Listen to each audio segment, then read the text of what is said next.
I'm Calvin Dila. I'm Cole Dila. I'm Shayla Dunaway, and this is my husband, Tom Dunaway.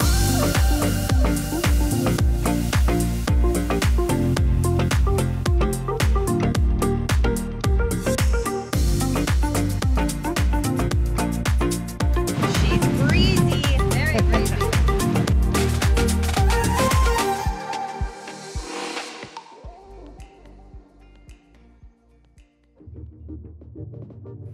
Welcome to episode 4 with LTD Sailing. The crew spent last night on the leeward side of Grenada in St. George's Anchorage, located on the southwest side of the island, and had a nice little dinner on the beach. Today they're continuing on with the ASA 103 Basic Coastal Cruising course. We'll start off the day by reviewing the 101 exams, charting a course up to the next island, and pulling up the hook and setting sail. Chris rotates the watch on the 5-hour sail, and the crew encounters some squally weather and anchors in Tyrrell Bay just in time for sunset. Then they get a real treat: dinner at one of our favorite spots in the Grenadines. Well, we're the giveaway to stand on? Stand on. Stand on, maintain course and speed, right? And the rule that applies? Power or sailboats have right away over powerboats. Yeah. So if we're on a deep, broad reach, we go to a run. But what happens right before the accidental jibe? We end up sailing Sailing by the lee. Sailing by the lee, which means the wind is on the same side as the boom. And it just takes a little bit from there for that wind to get behind the sail and slam it across. Anytime that we're dealing with a three-dimensional object that's being projected in 2 dimensions, we're going to lose something, right? It can't be quite right. If we think about this as being like the Earth, we've got the equator here. So we've got latitude going north or south from the equator. And then we've got meridians of longitude going from the poles down. They're like orange slices, right? On a Mercator projection chart, what they're doing is they're taking those lines that converge at the poles and they're straightening them out. They're pulling them till they're parallel. So now we've got parallels of latitude and we've straightened out our meridians of longitude to make a grid. We always measure our distance off the latitude scale, never off the longitude scale. I'm going to kind of just do this as a demonstration today. I'm going to run through the navigation and kind of show you how I would do it. And then from here on out, tomorrow, the next day, I'm going to have you guys take over the navigation. You guys are going to be our navigators. Are you sure about this? I'm sure. I'm sure. Now here's the secret. Before I move everything, just relax, take a breath. Anchor, and I'm just going to walk over to my nearest compass rose. That's my course. I'm going to take this little waypoint right here, just a hair over 4 nautical miles. So I'm going to use that. 4 NM, nautical miles. If I draw that line, circle? What is that? Oh, Kickham Jenny submerged volcano, entry prohibited. We probably shouldn't chart our course through that. We're going to put up the main, and we're going to go main and motor, basically up the island. Once we're up here to Sauterres, we're going to bear away and put our jib out, and we're going to have a great sail for like the last 3 hours of that trip. So 4 hours and 28 minutes. You better get going. Yeah, the same thing. So we're going to have somebody's going to be running the control for the anchor, watching that come in. We're also going to need somebody who's kind of spotting for us. So we'll have somebody up there spotting. So whenever the water's really clear and nice here today, so you can see where the chain's going, we're just going to point the direction of the chain. If the boat needs to move forward, we're just going to signal forward. Remember, we don't want to use the windlass to pull the boat forward. We want the boat to drive forward slowly as we bring the chain in. So that person who's spotting is always pointing. If the boat needs to move, they're going to be signaling. As soon as they go back to just pointing, that means the person back here at the helm is just going to go back to neutral.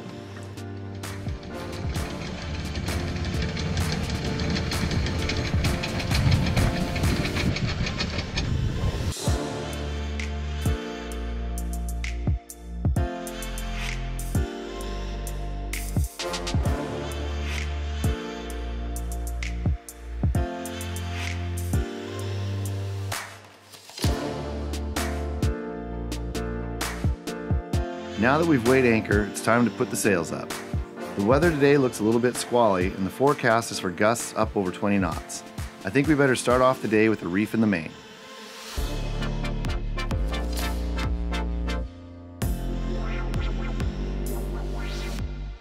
In order to avoid a combination of equatorial and tidal current pushing us off course, we need to hug the shore of Grenada until we reach the northern tip of the island.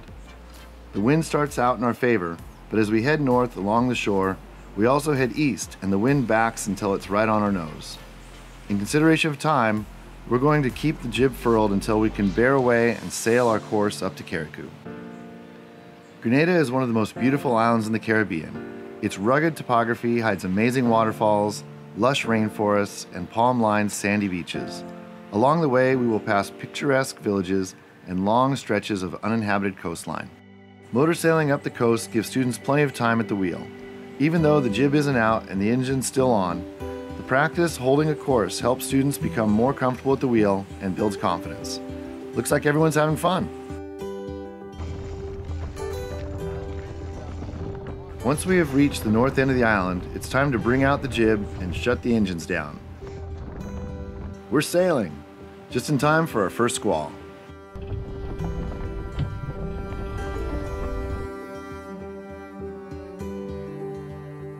With the first squall behind us, we start to approach the exclusionary zone which surrounds the active underwater volcano, Kitcomjeni.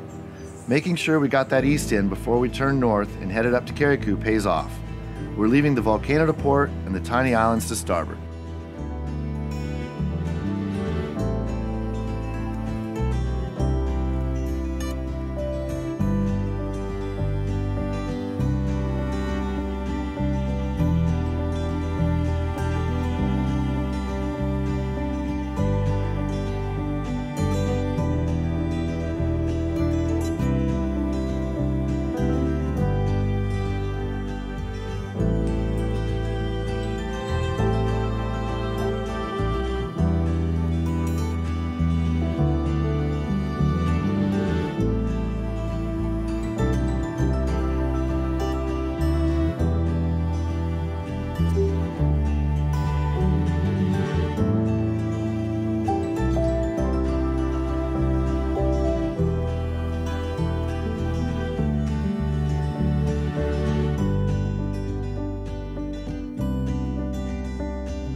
We're on our final approach into Tyrrell Bay, where we'll anchor and spend the night.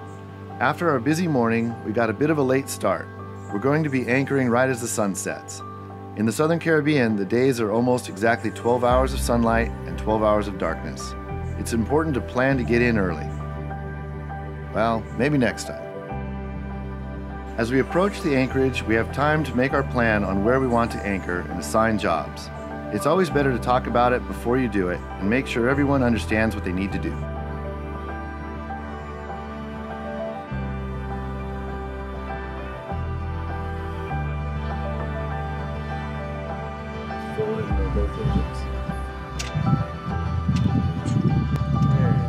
Oh, you're ready on the controls, right?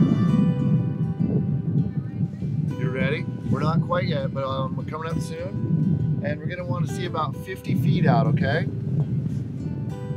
Alright, so we're just coming up on his side. How much chain are you letting out? Some boats have chain counters, which make it easy. Some boats have the chain marked, though they never seem to stay marked. Charter boats, on the other hand, rarely have the chain marked. So it's important to know how to estimate the amount of chain you're letting out.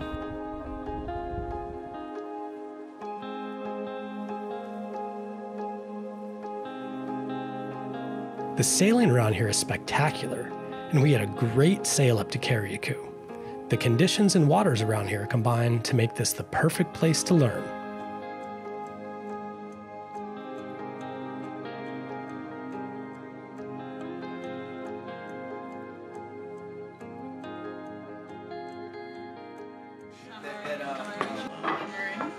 Dessert looks okay, you guys. Yeah.